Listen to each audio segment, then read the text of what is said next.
नमस्कार मंडळी, new kitchen 3 star चॅनलमध्ये आपलं सर्वांचं स्वागत आहे। आज मी लाल भोपळ्याची दूध खीर केलेली आहे। बघा, अशा पद्धतीने ही खीर झालेली आहे।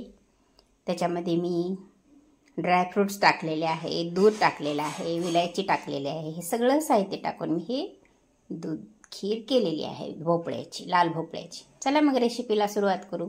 हा भोपळा खिसून घेतला, खिसणीनं मी हा भोपळा खिसून घेतलेला आहे। बघा अशा पद्धतीनं। आता गॅसवर कढई ठेवली, कढईमध्ये 2 चमचे मी तूप घालून घेतलं। अशा पद्धतीने हे तूप घालून घेतलेलं आहे। आता तूप बऱ्यापैकी वितळवून घ्यायचं आणि त्याच्यामध्ये हा भोपळा, किसलेला भोपळा आपण ह्याच्यामध्ये टाकून घ्यायचा। हा भोपळा आपण खास करून उपवासासाठी वापरत असतो। उपवासासाठी हा भोपळा आपण प्रत्येक उपवासाला हा भोपळा चालतो। त्यामुळे हा भोपळा मी खिसून घेतलेला आहे आणि आजच्या जेवणामध्ये मी हे भोपळ्याची खीर बनवत आहे। बघा अशा पद्धतीने हे त्याच्यामधलं जे काही मॉइश्चर आहे, त्याच्यामध्ये जे काय थोडंसं आगळं वेगळं काही असेल त्याच्यामध्ये, त्या भोपळ्यामध्ये ते वापरल्यानंतर निघून जातं आणि आपला भोपळा बऱ्यापैकी आपल्या दूध खिरीसाठी उपयोगी होतो। अशा पद्धतीने मी हे तुपामध्ये खमंग अशा पद्धतीनं भाजून घेतलं व्यवस्थितरित्या।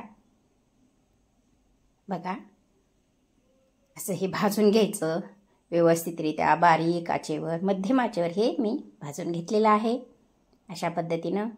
आता त्याच्यामध्ये मी हे साई सहित अर्धा लिटर दूध ओतून घेतलं।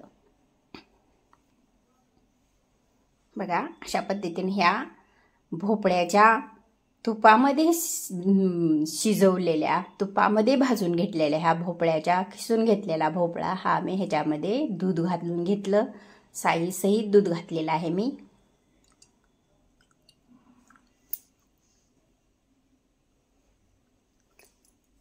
आणि हे आता सारखं हलवून घ्यायचं।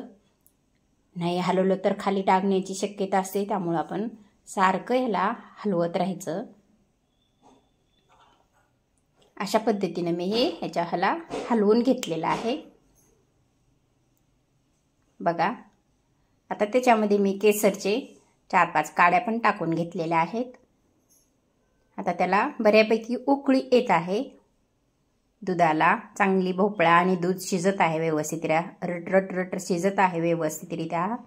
आता त्याला थोडं हलवून घेऊ, मिक्स करून घेऊ।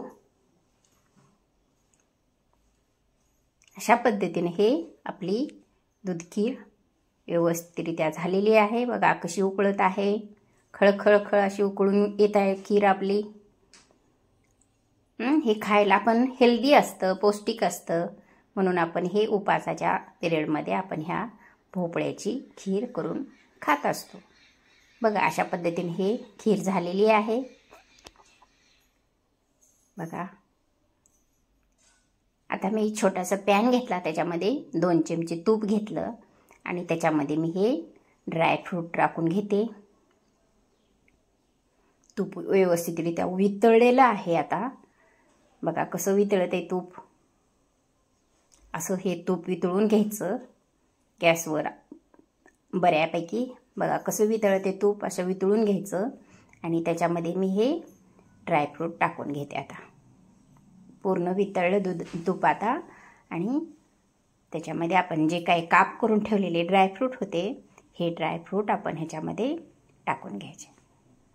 तुम्हाला जे आवडतील ते ड्रायफ्रूट तुमच्याकडे असतील, तुम्हाला आवडत असतील ते ड्रायफ्रूट आपण ह्याच्यामध्ये घालून घ्यायचे। फ्राय करून घ्यायचं तुपामध्ये हे, कारण तुपामध्ये भाजल्यामुळं, तळल्यामुळं त्या पदार्थाला खमंगपणा येतो, चविष्टपणा येतो। अशा पद्धतीने हे आपण हे फोडणी ह्या दूध खिरीवर घालून घेतलेली आहे। अशी फोडणी टाकून घ्यायची, हलवून घ्यायचं। बघा दूध खीर अशी आपली रबडी सारखी झालेली आहे, व्यवस्थित झाली, खायला तर इतकी छान झाली होती। बघा अशा पद्धतीने हे खीर करून घ्यायची।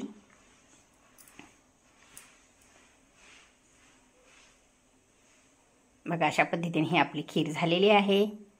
अजून थोडं हलवून घेऊ कारण खाली डागणार नाही. आता त्याच्यामध्ये मी हे पाववाटी साखर टाकून घेतली. तुम्हाला जर जास्त गोड हवा असेल तर तुम्ही अजून थोडी साखर टाकू शकता, पण मला एवढीच पाहिजे म्हणून मी पाववाटी साखर टाकून घेतलेली आहे. आता त्याला थोडंसं हलवून घ्यायचं, मिक्स करून घ्यायचं.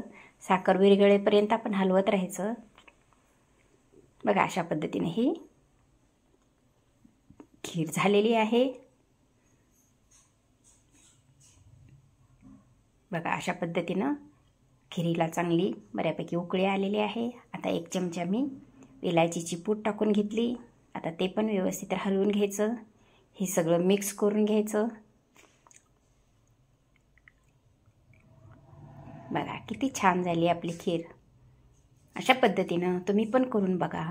अशा पद्धतीनं ह्या पद्धतीनं तुम्ही करून बघा आणि मला कॉमेंट करून सांगा कशी झाली होती ती. बघा आपली आता खीर उकळलेली आहे, झालेली आहे. आता रेडी झाली आपली खीर. आता आपण सर्व करून घेऊ. आता 1 वाटी घेतली. वाटीमध्ये मी हे दूध खीर सर्व करून घेते. बघा अशा पद्धतीने ही आपली आगळी वेगळी खमंग सुंदर चविष्ट चवदार अशी खीर ही झालेली. खायला फार सुंदर झाली होती, फारच चांगली झाली होती. अशा पद्धतीने ही खीर केलेली आहे. आता मी हे सर्व करून घेतलेलं आहे. बघा अशा पद्धतीनं हे सर्व करून घ्यायचं. आणि आता आपण हे बघा अशा पद्धतीने हे केलेलं आहे. लाईक करा, शेअर करा, सबस्क्राईब करा, बेल आयकॉनला क्लिक करा, शेअर करा. अशा पद्धतीने हे आपली दूध खीर झालेली आहे. कॉमेंट करा. Thanks for watching.